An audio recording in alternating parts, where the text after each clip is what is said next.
Well, hey, Gundam Maniacs. Welcome to the Gundam Explained show live. I'm your host, Adam Blue. And joining me, seems like it's been forever, Steven. Midnight Hatter, what's up, man? Not a whole lot. Yeah, I feel left out. I feel like I'm the only person not playing Gundam Breaker 4 right now. But Oh, I feel better because at least I've got you here with me, and I know that you're not playing Gundam Breaker 4 at this moment. true. Good point. And I'm glad I got to play it. Otherwise, we wouldn't be having this stream Yeah. right now. No, that's funny. Welcome everyone to the Gundam Explained show. We're gonna have a few cool topics today. We're gonna talk about Gundam Breaker 4, some impressions. A bunch of people in Discord are already playing it, posting their impressions. So we'll talk about that. Also, a bunch of new announcements for Gunpla, which is always exciting. There's some surprises in there, some things I think are pretty awesome. And I think we'll go through and rate them as we go through. It's like, should they have even bothered with this or not? And we'll see what chat says. I'm curious. And That'll be a actually, fun from that exercise. list, we need to pick like our top two Oh that yeah, that we think that definitely. will pick up.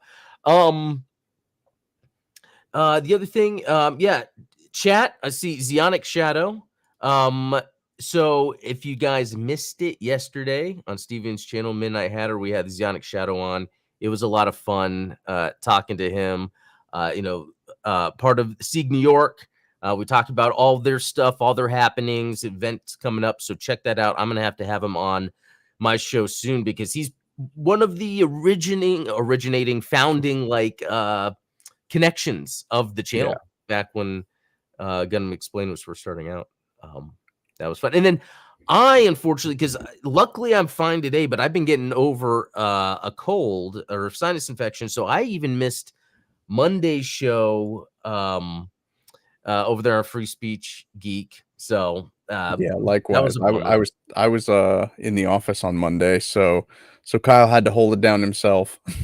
Oh, really? So, poor guy. I feel bad. Yeah, because it was, it was one of those things where, like, I don't get sinus infections too often, but it's like sometimes I'll get an allergy thing going on, and I'm like, okay, if this is bad enough, this might turn into a sinus infection. I was hoping it wouldn't because I had the next few days off. Like, yeah, yesterday, today, tomorrow, I took off from work specifically because tomorrow is my birthday, and I knew Star Wars game and the Gundam game was coming out, so I wanted to take that time off, and so And I then had. now Wukong, like I there's a know Castlevania, like, we're gonna get to that, but yeah, so I still had to work Monday and Tuesday, and luckily, there's only a few meetings I had to do where I had to, talk with the client. There was one specifically where I made sure, okay, I'm going to be on camera at the beginning. It's like the most composed I could make myself in 30 minutes, and I think I did a good job. But yeah, so that's what's crazy is again, my birthday is tomorrow. Your birthday is the day after, Saturday. and Kyle's birthday, Simply New Type, Free Speech Geek, is tomorrow also with mine, which is insane. Weird, just weird. I know, and like that's why I can't wait for Monday's show. Hoping I'm probably gonna be good by then to be on and talk. Like it's just kind of crazy that we had this commonality of making content around like Gundam and other little things we like. We had that common interest with X-Men. I thought was interesting, and then the birthday thing, like And then that's yeah. and this is probably a bit of a tangent, but No, isn't it weird that none of us like the mobile suit Virgo from Gundam Wing, despite oh, all three of us being Virgos? that is that's a good point. That is very interesting. Hmm. Yeah, anyway, found that fascinating, but what's cool is, so for this time off, um, it's mainly been spent because this is when I usually on the show talk about, what have we been up to this week? So what it really has been is getting over the cold, getting my work done, and have my days off, is spending this kind of birthday week doing playing a bunch of cool games that have come out. Black Myth Wukong is one. Excellent game. I'm not going to talk a lot about each one of these games. You can check that out on Blue Gamer, my There you gaming go. YouTube. Black Myth Wukong, really fun game, really good game, worth checking out. Star Wars Outlaws, surprisingly way more fun than I was expecting, worth checking out. And then there was this surprise drop of the Castlevania DS collection. And I know people have been tuning in lately, the past year. It's like Castlevania has been like my side piece, you Well, know? and what's funny is it's like you had been slowly kind of drifting away from Castlevania, like, oh, you kind of played Yeah, through Rondo of Blood, and then all yeah. of a sudden it's like, well, here's I know, DS and it's for so you. crazy because there had been rumors that there was another Castlevania game being made, and it's like, well, what could it be? This collection includes a brand new Castlevania title, even though it's a classic version and not a Metroidvania. It's still really good. And I wonder if that's what they were referring to. I hope not. I hope they're referring to a full-on game. But anyway, it's just so cool during this again. My being selfish here, my birthday week, that I got a brand new Castlevania game with a DS collection, which dual screen. I had messed around making like my custom DS, for the emulators, but the way they did it was pretty cool because they made it where it's the 16:9 screen, but you would have the full screen of the game on one side of that, and then the other side would be the two DS screens of if you had like the menu opened on one. Gotcha. So Yeah. you get to see everything while you're playing. Not That's rare for video games. Yeah. And That's pretty cool, honestly. yeah, and it's just because of the fact they were trying to figure out how to port this to somewhere other than the DS that Yeah. because I think that's a neat idea where if you're playing a game, you have other screens that are just other information. I mean, I think that given the current day and age that we live in, where a lot of people are working remote, a lot of people have like two monitor setups, like we are used to processing, and maybe this is to our detriment, is like we're used to processing lots of information all at once. It's like we have a core monitor and then we have like a side monitor that has Yeah, certain, diagnostic details open. I don't think it would work for every DS title because I do know that there are a yeah. few DS titles that it's like you do need the interactivity of the touch screen in addition to, Well, like, you'd be surprised what they did there. oh, They made it really? where right stick is a cursor for touchscreen and right trigger is mouse click. But they also made it to where you can use a mouse if you're on PC. And That's then they cool. also made it to where you can rearrange but I think to get to what you're saying, there are some DS games that wouldn't be able to be ported, like Contra actually is vertical. The Contra 4 made by WayForward is a vertical game.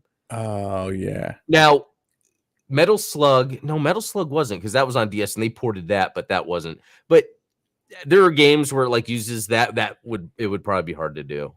Yeah.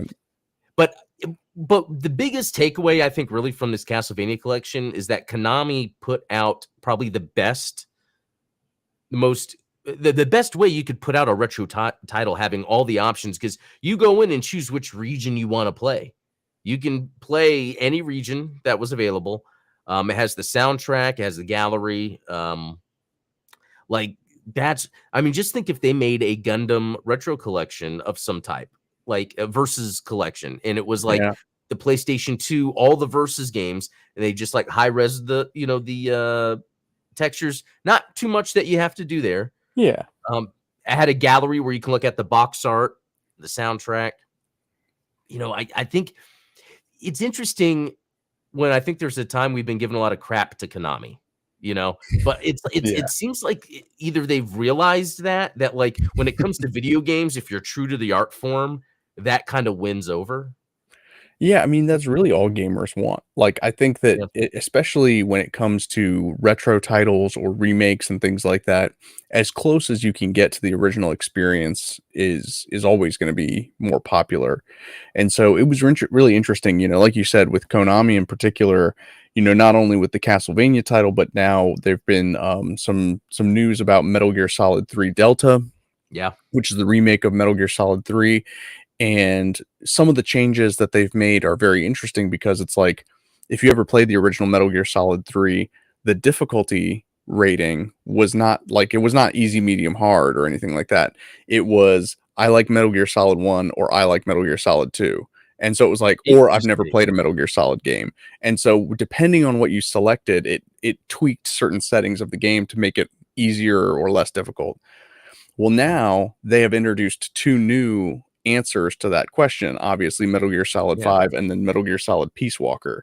And so you have Oh, that's other right. options that are unlocked as a result of that question, but then the actual gameplay and what's going on in the game is supposedly is closer to the original than people originally suspected. So that's really cool. Yeah, because I heard something about them taking elements from 5 to add into this. Like, it's almost like, would you say they're almost doing it like Resident Evil 4 remake was to Resident Evil 4, where it's like Yeah. updating it to be modern, but not like a completely different experience. And what I think is really impressive, and all credit to Konami for this, is that they've got you can use the control scheme from Metal Gear Solid 5, where it's a little bit more tactical, like action shooter, or you can use the classic control scheme where the camera is like kind of overhead, like the Oh, first two Metal Gear games, and like so that's neat. so it's like if you want the classic experience, there's a setting for that. But if you want a more kind of modern third person shooter experience, and you don't want it like because you and I have talked about this sometimes, where it's like you kind of go back to play an old game, and like after playing modern shooters, it's kind of hard to go back to like GoldenEye and Yeah, you don't have like the right stick to look, and so you're kind of that's like right.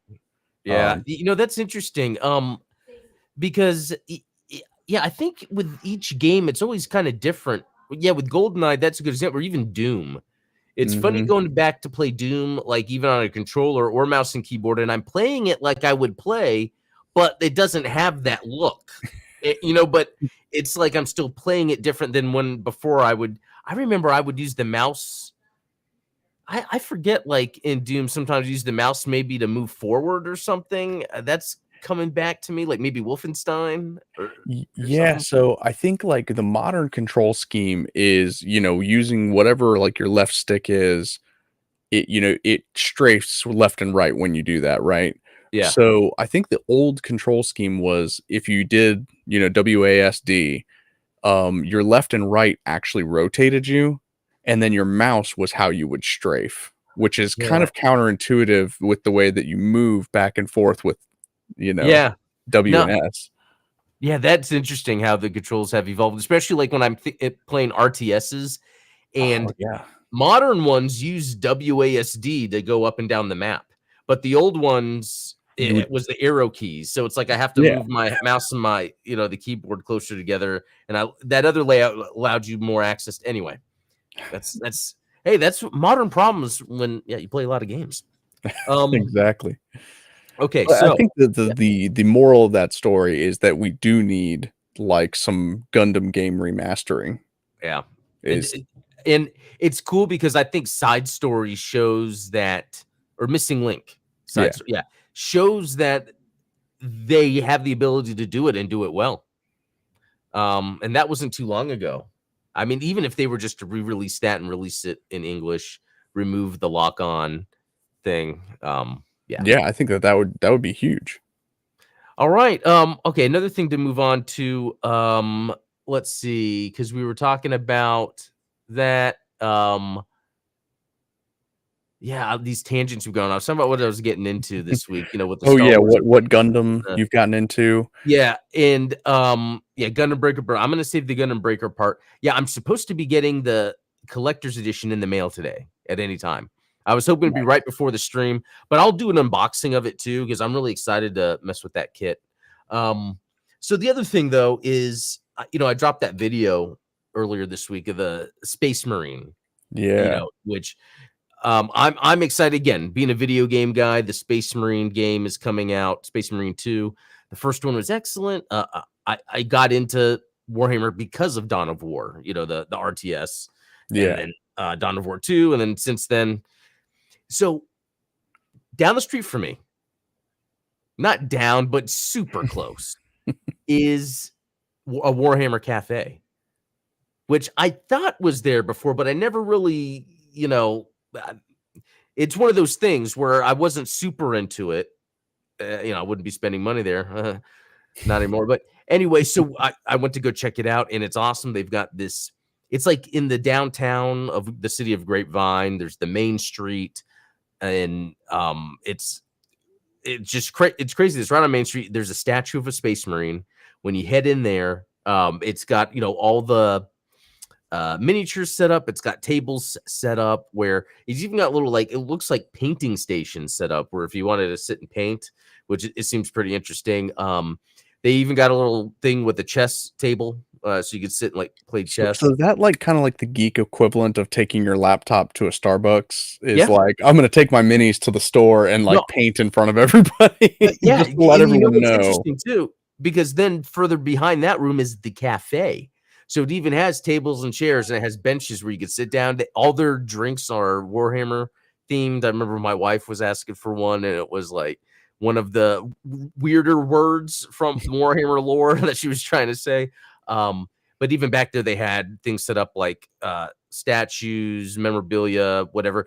All these Awesome. old magazines, so you can grab a magazine and then sit there and drink. And but they also had these toys that I'm collecting, the Joy Toy. And there's one in particular that I feature in that video, and that is this mech.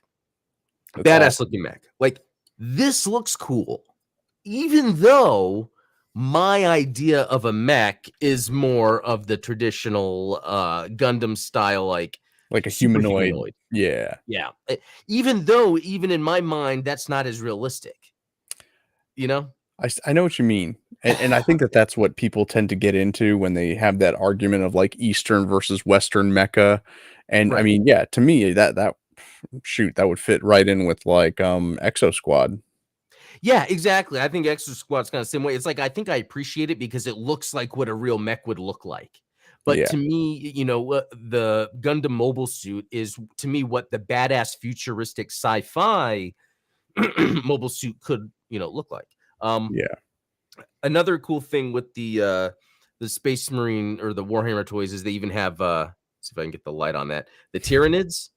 They have Nice. a bunch of different types. They even have like the warrior that has the swords, fully articulated, really well done. And again, this is in preparation for the Space Marine 2 game coming out because it's got, the Tyranid Now, swarm. isn't that amazing? Warhammer is a franchise that really works in just about every medium that it's been ported to, right? Like Warhammer 8 RTS is fantastic. Yeah. Like Warhammer tabletop game obviously is, still extremely popular to this day. A shooter because Space Marine is Yeah. a shooter. Third person shooter. It's more of the Gears of War style compared to like Bolt Gun being a boomer shooter style. Yeah. Yeah. Or So the Dark Tide. Yeah, there's so many. right, exactly, and so even within the genre of shooters, it's like you've got a variety of shooters. Why can't we have this with Gundam? It's a very good point. And it's what I was thinking when I was walking through that store, because what I'm seeing is all the miniatures. It's like, oh, I wish this was Gunpla and Robot Yeah, Spirits, but like it's like, okay, that's fair. There are Gundam cafes, but then I'm like, okay, let's look at video games then. Like Warhammer. I'm And what's interesting, what Warhammer does that you can tell is different from Gundam. It's almost like with Warhammer games, they might be good, but they're usually universally janky because they're more mm, indie. gotcha. Whereas Gundam games tend to look low budget because they're highly produced because of the studio, It's that but they're double A niche. yeah, they're on that budget where they're like, well, we're going to keep this budgeted. So that's why with these Warhammer games, sometimes they have some are a little more sticky than others because there's this intrinsic like quality to them because they're being made more of an indie fashion than because it's usually all different developers. They're just like, hey, I Yeah, want to use this IP and make a game. And the Speed Freaks, that's one I was playing recently. It's like a free to play combat racer. Like, yeah. where's the SD Gundam cart? Free to play, Oh, man, that would be awesome. So you bring up another good point though, because I think I'd be more forgiving with some of the choices Bandai Namco makes with their Gundam games if maybe we were getting more. Like Gundam Evolution, they come out with that and it gets shut down. In my opinion, it was kind of a low tier game, even though it was a good game. It was Yeah, competent, but like give us a few little low tier games, like also like a free to play SD Gundam kart racer. I think that's a yeah. great idea. I And think that you're spot on. I think that a lot of those Warhammer games tend to be passion projects as opposed to something that they're trying to, invest heavily in. And we're going to get into it when I guess when we're talking GB4. But what's interesting to me is I would say the apparent lack of fanfare compared to like a Gun Evo, which the launch event yeah. around that, I'm not saying that obviously the fans are hyped about Gundam Breaker 4, but do you think that maybe from a marketing perspective, it's like, well, I guess we don't have to invest as much attention or dollars into, generating all this buzz around Gundam Breaker 4 the way that they did with Evolution? Yeah, I was thinking that because it could be that part of their marketing budget was esports. It's like, Yeah. okay, we're gonna spend this much because we're actually targeting esports, which again, and I learned this. Did I mention this in a previous video? I was watching a Star Wars Explained video, and Alex Damon on there was explaining the issue with the Acolyte Mm, or Star Wars Disney in general by touching on the DEI, but in a way where it's not that it's the DEI. And he explained it simply by saying, when Disney got Star Wars, they said, okay, movie 1 on this date, movie 2 on this date, movie 3 on this date, get them made. Not, yeah. okay, let's write this story for these 3 movies. So the idea is once you start mandating specific goals, or even more than a goal, like a specific Like timeline. arbitrary, Yeah. yeah, Oh, yeah. it's There you go. almost like, okay, now you're getting into now you're losing some of that essence. You need it by a specific date regardless of the quality of story. Okay, you're losing.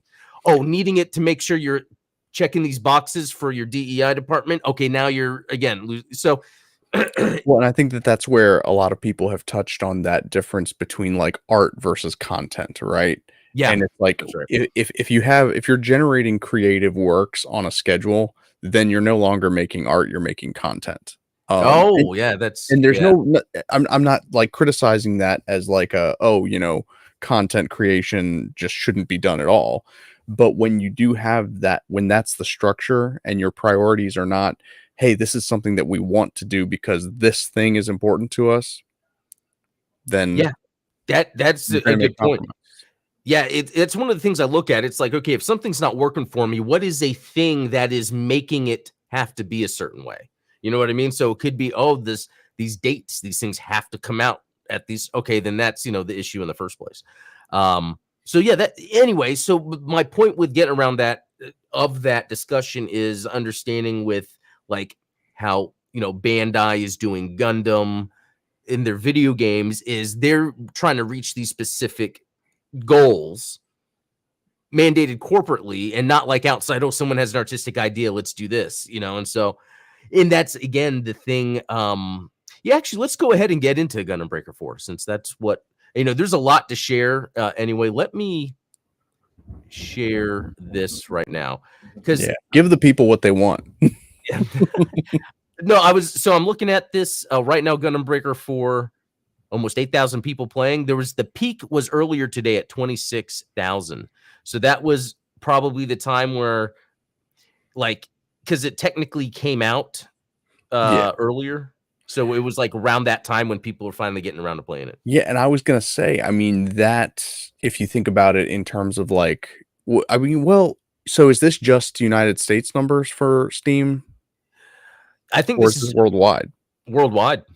So then Yeah. I imagine that you're probably gonna have that peak from when it first started, but here we are I'm on the East Coast of the United States. It's only 5:30 now, so people are getting off of work. I think that peak is gonna go up again here in about 30 minutes to an hour when people get home and they start firing up their computers.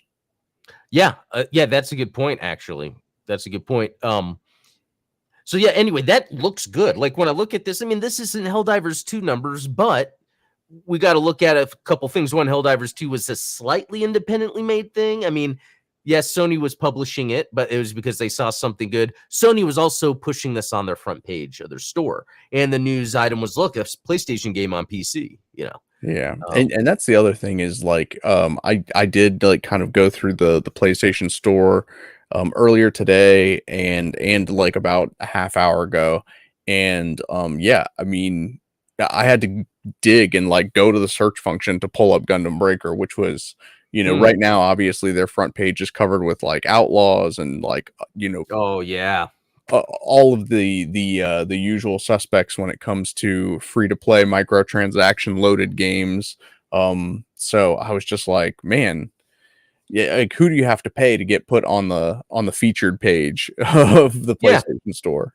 So that is interesting. Where just to think this game is getting released alongside Star Wars Outlaws, Black Myth Wukong. There was that Castlevania drop when Nintendo had that direct.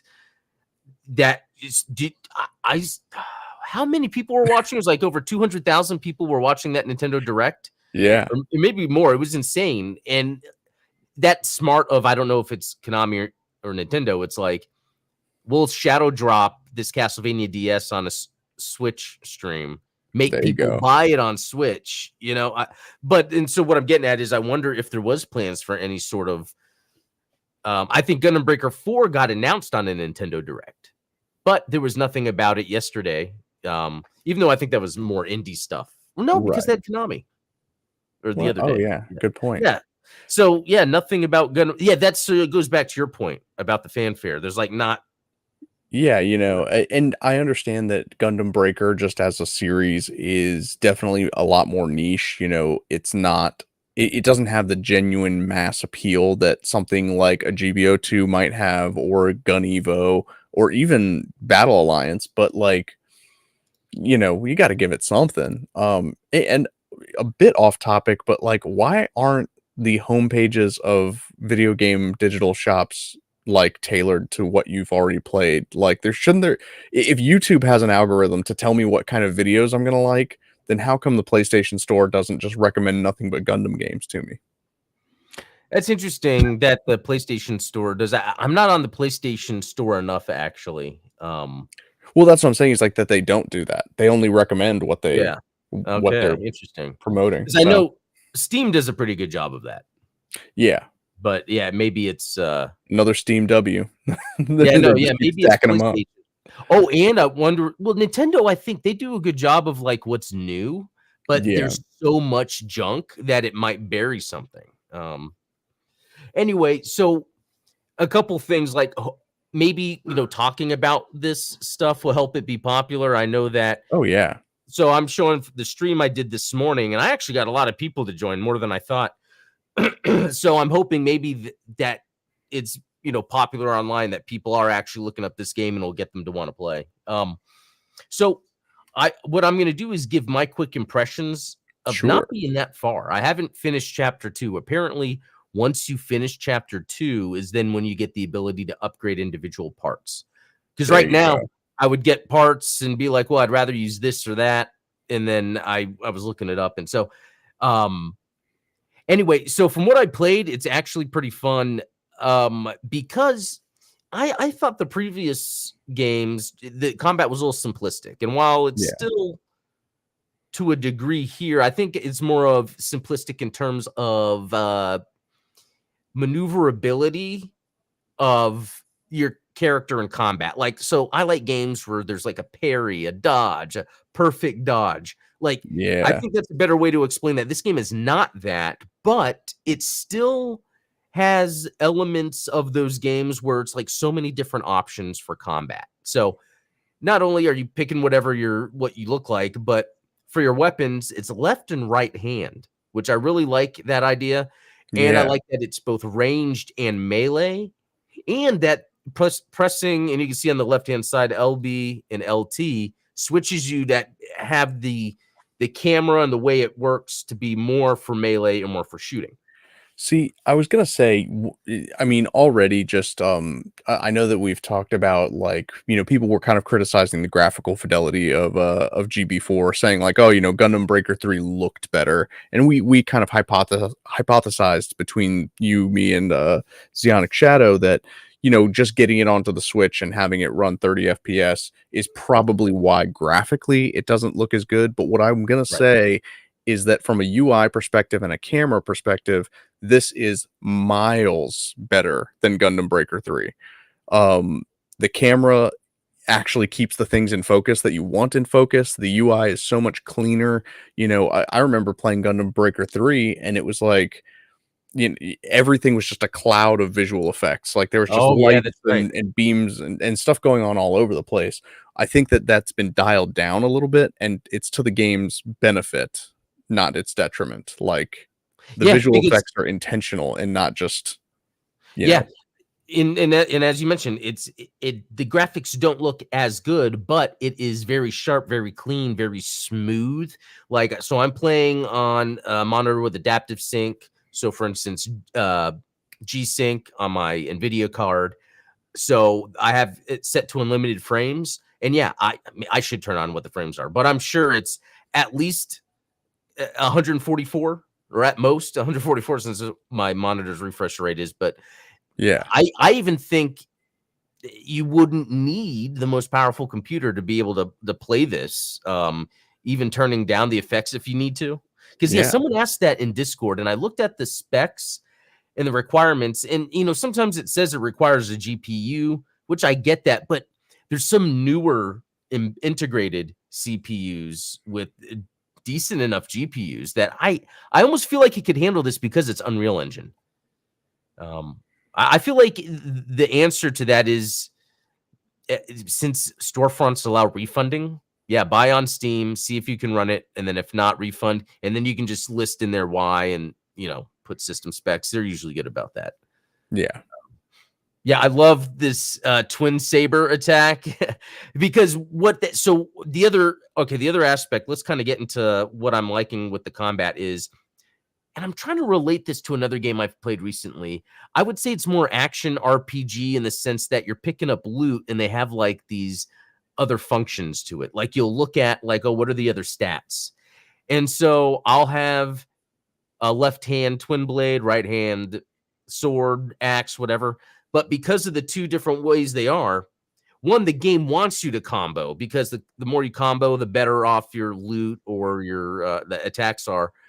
But the different weapons you have then lead to different types of combos depending on what the weapons are. And it's really awesome because, like, for instance, with the axe, if I'm doing combos and I'm ending the combo with an attack from the axe, it will do like a slam on the ground, for instance. Like, there's a lot to that. And so, yeah, when different there's different attributes then on the weapons that say this is what it will do if you activate a combo, and you see like the bonuses over there. Yeah, and even when the match would end, it would tell me where I where you get graded or rated on. I could see what I'm missing and all that, some stuff that's been in the games before, really. yeah. um That's awesome. I mean, that's overcoming, I think, one of the core problems of really any Gundam game is creating a weapons and combat system that is, function and flavor as opposed to just flavor. oh yeah, Most Gundam games where you can swap out beam sabers, like, Gundam Breaker 3, what's the difference? The color? Like right. you don't get a lot of variation in what the weapon actually does. So that's awesome that it actually gives you some functionality attached to the weapons that you're equipping. Yeah, and so what's really cool then when I'm setting, on the left and right hand side, you could see it's where you press left trigger or right trigger or I forget to, yeah, LBRB to open up the menu to then contextually. A lot of games are doing this now. This seems to be the norm for games. Yeah, But you definitely. can set specific attacks depending on what weapons you have, and they have some pretty neat attacks. Likewise, breaker parts. So there's like these no, builder parts. Yeah, there's these parts called builder parts that you can put on that they're pretty cool how they function. It's parts like that are accurate from Gundam, Yeah. like these bits that I had, and you visually attach them on you, but then you can also assign how you then utilize them. And so that kind of, I remember you were talking about in Gundam Breaker 3, you would make a build that had all these crazy bits everywhere. So Oh yeah. I mean, I that was one of the coolest things you could do is take the high mega cannon from the double Zeta, and you mhm. could slap like 7 of them all over your chest in different places, and it's just like, you Yeah, know. so I don't know how far it lets you go yet, but I so far like the options, even when like they had the Sturmfaust that the Camphor has, and I had a left and right, and there's like maybe 6 points on each side of your body or backpack that you can place it on. That's So awesome. there's a lot of customizing there. So I would even say, with what we were just discussing, to me, this game is the most, and it almost goes to what you were saying too, the most like what you're making it look like has a function to it, and it tries to keep that looking real, or what you would expect it to look like. Yeah. Well, and I think that's important for a Gundam Breaker game, because if I had any complaint with the Gundam Breaker series as a whole, is that the core gameplay loop is not actually playing the missions. You play the missions to unlock the parts. The core gameplay loop is building your Gunpla and painting it and Yeah. doing all the fun stuff like the customizations. And so anything that you can do to make that part of the game, which is the most fun part, then influence the rest of the game, that's going to be where the bread and butter is. Because like I said, if you play Gundam Breaker 3, you can just slap on the Kshatriya shoulders and the Kubile backpack, and you have infinite funnels for an entire level, and you can just breeze through the entire thing. I don't think that is uh I think that it's not as fun, obviously, but B, I don't think that that's a functional way to play Gundam Breaker 4. Yeah. Yeah, it'll be interesting to see as we go, because so far what I've been doing is just picking, once I beat a match or a mission, whatever the latest stuff is, I'll just throw some of it on. But then when I went to go do that, I was like, well, you know what? This looks a little goofy. Let me paint it at least. And I had fun with that, because I love that it has the presets. And actually, for those that are watching, maybe I can fast forward to that. Because there's a time when I was painting, and oh man, where's that? I don't want to delay too much. Anyway, yeah, there's a time when I was painting, and I saw that, there's presets, and they had a list of all these different mobile suits, like, and Zeta was on there. So That's awesome. I immediately had a Zeta color scheme on some. So yeah, it makes that part fun, because for me, the type of gamer I am, I'm actually playing for the mechanics first. And for me, mechanics of painting or building is not that big of a deal, but it was a lot of fun here, especially with how much, as we were saying, the parts are functional with like how your combat then system is. So Yeah. And yeah. even just like the preset locations of body parts in this are looking so much better than previous Gundam Breaker entries, where if you would use some of the like if you were to use like a Zegok body that kind of had its head in an awkward position, it would make the mobile suit look a little too goofy. I think that they did a much better job of just positioning like the joint parts of when these mobile suits are connecting. I think so, because there was times where I was kind of like you're alluding to, going to like goofy suits to see what it would look, and it was like, okay, that actually seems to work. Yeah. But I love this. I love the the presets for the paint schemes. Yeah, because I had like GM3, GM Custom, a lot of the ones I like. So yeah, I like that. That made that a little more fun than I thought. Yeah. So yeah, that part's cool. Even if Um, it's just a starting point to, like, if you wanted to do your whole suit in this preset and then, use that as your yeah, that your base to go with. Yeah, because then it has like those specific colors. That's a good exactly. point. So and then real quick, so if you join the Gundam Explained Discord, which is a link below, in it under Gundam games, we have the Gundam Breaker 4 area where you can go and I guess talk with others and post pictures. And then I actually have the voice channels broken out. There's just a general Gundam Breaker 4, just to, like, if you want to talk or just do single player and stream. But then Like I a have it broken lobby. down to the other. So if you're like trying to find people to play with, because that is my main complaint with the game, is the fact that it's not crossplay. Right. Not cross save. Man, if it was cross save That'd where be a total oh, game man. changer. And, you know, And I think what's frustrating about that is that that's something that Bandai has been able to pull off in the past with the SD, G generation games. oh, yeah, Like, that's right. And even though it was manual, it was still yeah, it's better built in. than nothing. Yeah. Yeah, that I yeah, I agree. So they know it's there. And then also it not being on the Xbox platform, there's a lot of times there's Xbox and PC crossplay built in just because of that, but now we don't have that, and that's less people to play. To me as a Gundam fan, that I'm making this channel to want to promote Gundam more. I do think it is a mistake that this game isn't on Xbox, just for the fact that hey, make a deal so that it's on Game Pass, or just have it there so people stumble upon it. You know, Yeah. um, I mean, yeah, I can't imagine that the overhead is that much steeper. And, I know that you've been talking a lot about like the MT framework that has been preventing some games being ported over to oh yeah, Xbox, but that's not an issue when you're working in Unreal Engine 5. So, yeah, exactly. Very and Microsoft, of course, is going to want to make sure. I mean, if these companies reach out to Microsoft and like, "Hey, can you help us make this work?"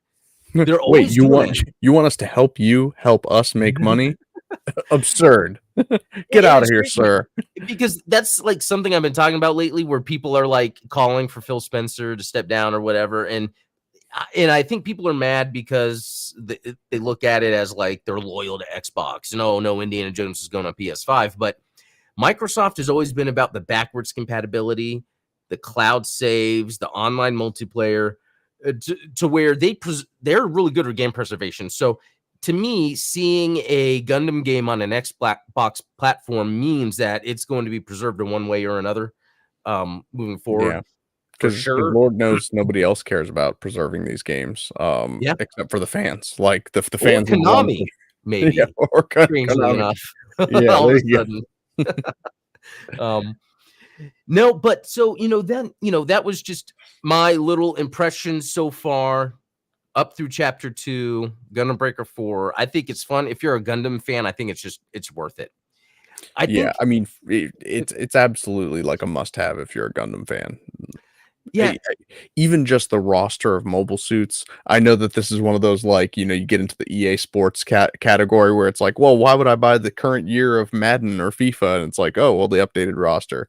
Oh, yeah. But we are talking about, like, when did Gundam Breaker 3 come out? Like, almost a decade ago, if not a Yeah, decade ago? 2015 maybe, yeah. So, like, yeah, we're talking about almost a decade worth of mobile suits that are now gonna be available to play with in this. Yeah. Yeah, up with modern graphics, updated to, like, almost all the modern stuff, again, lacking that cross-play, cross-save. So that's the other thing I wanna end with, like, I hope that like I hope maybe they patch it in later because that could just breathe new life in a game. Think if they do it this way. They patch it in and then say, here's the Xbox version. And I wonder if it's one of those cases where it just like with Black Myth Wukong and they'd be able to hit it the Series X S target. Like Mm. these developers can't hit that. Baldur's Gate 3, I think, was one, so like they have to delay the game. But I think they would have just said if that was the case or not. But um, anyway, so you don't have it yet, though, but you do plan on playing it. Oh, yeah, absolutely. I mean, it's Oh, it's okay. it's not a question of if, it's a question of when. And I'm being honest here. Is this the type of game you like to play? Even if it's not exact, like kind of like with me, it's not like the best of video games, but it's Yeah, with games like this, and this kinda happened to me with Breaker 3, to be honest, is once I had unlocked all the things that I wanted, I was kinda like, "Okay," I built my mobile suits, and then, like, I didn't really have a yeah. desire to pick it up and continue to play it, um, but No, that's yeah. And I think what is cool too is I want once that gets to the point, like what are some DLC that might come out that might be like, oh, I can pull my suit out back out of the closet and utilize it. yeah, and I think that we've talked about GBO2 in the sense that, like, it really is like a library of mobile suits, right? Like, there's very few games out there that have this, ability to go through and explore every mobile suit from UC. And so even as like this is definitely the type of game that you would want to get as a hard copy, because eventually this is going to be your library encyclopedia of mobile suits. Yeah. And yeah, outside of UC, and I like I'm showing here like the box art I for the know, Gunpla. that's so fantastic, and I love that you can actually, buy the kits. I think I may be remembering wrong, but I'm pretty sure that, like, when you would go through the box art of Gundam Breaker 3, it's like you had to have collected all of the parts for those mobile suits in the game. Like, you couldn't just buy the kit from the store. Yeah, and this, it lets me buy, it's not every one that's available, but it actually let me buy the whole kit. Like it's like 10,000 GP a piece. I had like, over 400,000 GP. I was like, okay, so I'll just, buy it. Yeah. One thing I want to get to, because I love this conversation. Lucas Garrett is saying, I think that Microsoft is moving away from Xbox, Adam. They want a streaming platform like Steam. That's their end goal. Console gaming in their eyes is a thing of the past. That is true, but that's I think what I'm saying is still true, and it's true with PlayStation. That's why PlayStation is putting their games on PC, because I think these console manufacturers, other than probably Nintendo, know that if people can start accessing these things on PC or a mobile device, that's where they're going to go. And Microsoft is setting themselves up to be like, okay, we can make money on any platform. You can have a Microsoft account on any platform. That's and Nintendo kind of doesn't have to worry about it, because I think people buy them for them. And Sony is even seeing where people don't need to buy a new console. It's like people aren't buying PS5s because they have PS4s. And so Sony's like, Yeah. okay, it's about the service. It's about getting the games to people, not about a hardware. Yeah. And I think that's The hardware game is always going to be oh, no, sorry, you go ahead.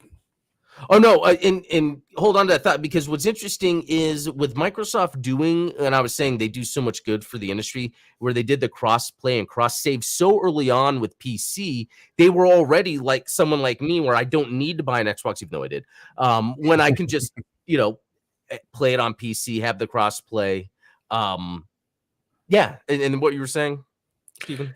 Yeah. Well, oh, man, I kind of lost that Oh, thought, the but hardware. Something about the hardware. oh yeah, the hardware being like kind of a diminishing return, right? Like, Yeah.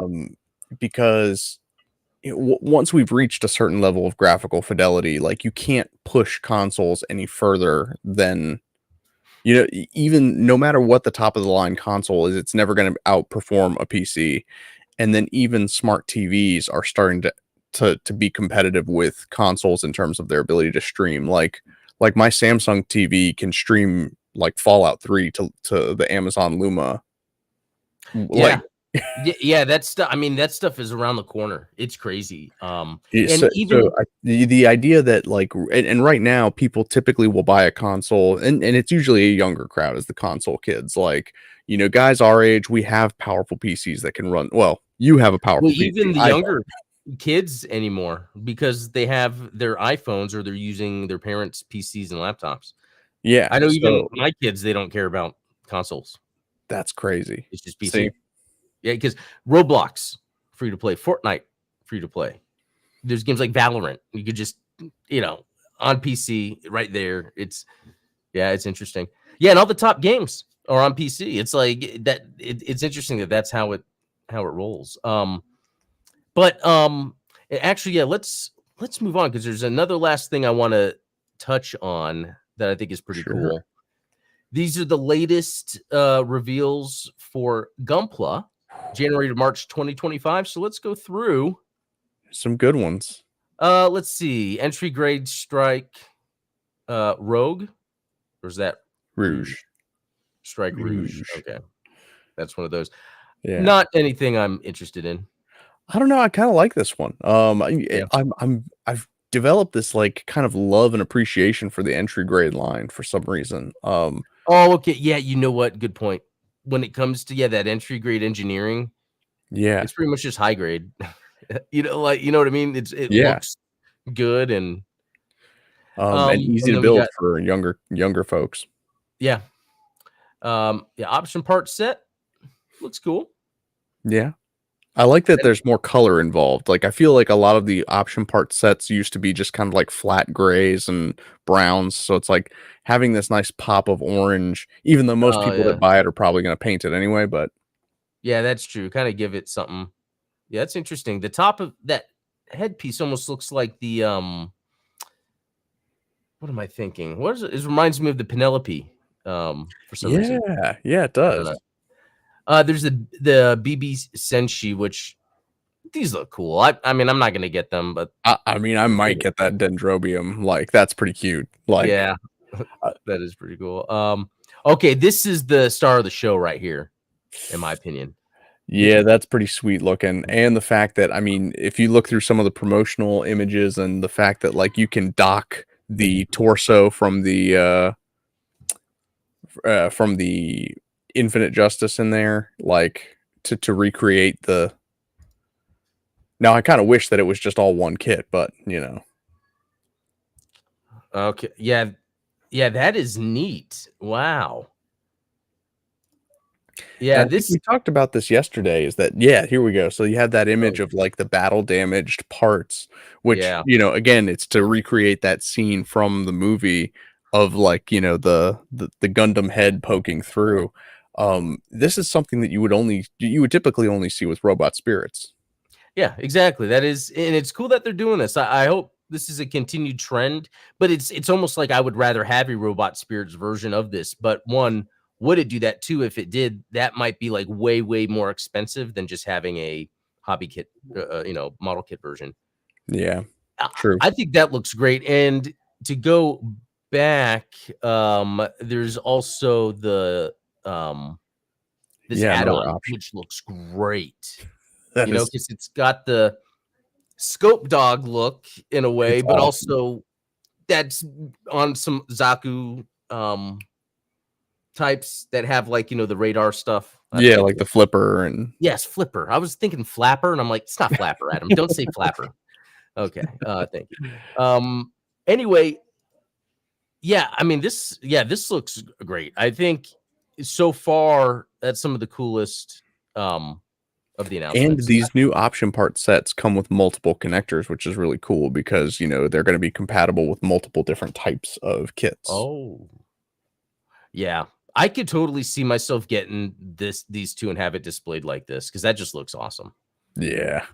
Now this is awesome because I like the action figures and I would love to get more of the 12 yeah 1/12 scale Yeah. 6-inch of the UC timeline. So I think it's crazy that they're making one of her but I guess Puru 2 is a popular character anyway. Yeah. She's got kind of a cult following. I think because of the Merida cruise, Probably connection. so. Yeah, and yeah, that's really cool. And at 1/12 scale, it's amazing that they can pack that much articulation into such a small figure. Yeah, I like the detail too, like the anime, like it looks like it's from the anime. So I built because I think it's the same type of branding of the Witch from Mercury, R- Soletta. And it Yeah. was fun too because it was like the water slide decals were for the eyes. So That's um cool. Yeah. I need to pick up a choo choo. oh yeah, yeah, that's cool. Um, check this out. Now, to me, this is the star of the show. Like, Yeah, it's got to be. this is actually pretty amazing. Yeah, Psycho Gunner Mark II, because this is one where even if they made a Robot Spirits version of this, there's no way. There's no way I would spend the money on that. Yeah, and they packed in a lot of accessories with this one. With all of the different Yeah, let's look the at the that. reflector bits, tons of beam effect parts. I guess does it come with that stand for Yeah. the reflector bits? So that's awesome. I mean, Uh, this looks like the product shots for a Robot Spirits action figure because it always has the page of the accessories, yeah, beam effect parts, the alternate, like that has the alternate head on there, damaged head. It's Yeah, you're right. This is, I think, the best thing on here so and if far. this is the direction that they're going to go with the high grade line, where they start packing in these types of accessories, then like I'm here Yeah, for it. same. Yeah, I hope we start seeing that more. All right, try to go through these a little faster. There's the Vidar, which looks cool. Take on that. Yeah, master grade, which I think, that's Oh, probably what only interesting. the Yeah. there aren't a lot of master grade Gundams from IBO, Yeah, so yeah. That's interesting. Okay. That means that must be a popular one. Some of these SDW heroes. We got some keychains. Oh, is that it? Okay. I guess so. Yeah. Okay. If Yeah, that so was it, yeah, what would you say is hey, I think it's that Psycho Gundam Mark II. yeah, I mean, come on. I'm predictable. What about you? Do you like what's your This must have from this? I think the Psycho Gundam Mark II is number one, but number two might be the Puru 2. So not Even the Zigok. yeah, even though I like the Zigak. I think just because it's UC, the Puru 2, and it's of a cool character, a pivotal, I think, moment of Gundam, like that character and what it meant. Um, Yeah. yeah. I What hope that about it you? means what's that? Well, what was your second after the I would say Puru 2 only because cool? I hope we get more figurized, figures, especially from UC. Yeah, So that's it yeah. it just trends in the right way. But, that entry grade I might pick up just for fun. But shout out to Lucas Garrett. Yeah, thanks, Lucas Garrett. 10 from Lucas Garrett. Here's hoping that the Gundam Breaker games continue to be successful so that eventually we will be able to scan our customized Gunpla into the future games or 3D print Gunpla we make in those games. Yeah. Heck yeah. That is exactly where I'm hoping this is going. In fact, when you start up Gundam Breaker 4, I like that there's a narrator that's talking. He's like saying the time where we battle with Gunpla. Like, I forget what the words are exactly, but it pumps Yeah. me up when the game starts. Yeah, that is cool. Thanks a lot for that. Because I'm also excited about the Silver Phantoms. Yeah, Silver Phantom or Phantoms. Actually, I think I Yeah, have a Silver Phantom, the VR game, or yeah. well, VR experience. Yeah, Yeah, no, because yeah, amen, Lucas. Like, I hope that this is, the way of the future is integrating digital and physical together.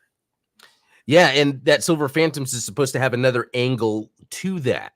So with the popularity of Gunpla Breaker 4, Silver Phantoms having kind of the VR experience. Yeah, I'm hoping that these two are kind of like, yeah, making it where Bandai's really looking at what's something we can just get out there for people. Wait, did they already confirm whether the Requiem for Vengeance suits are going to be in Breaker 4? Oh, that's a good point. No, That's the they didn't. first DLC right there. It's already Yeah. Unreal Engine 5 for the movie. Yeah, You that's just funny. I don't yeah, if anyone knows, let us know. I have to keep I bet so. I bet like now once the release subsides of Gundam Breaker, then right before the show, yeah. that's a Right, good if this idea. idiot came up with it, then Yeah. obviously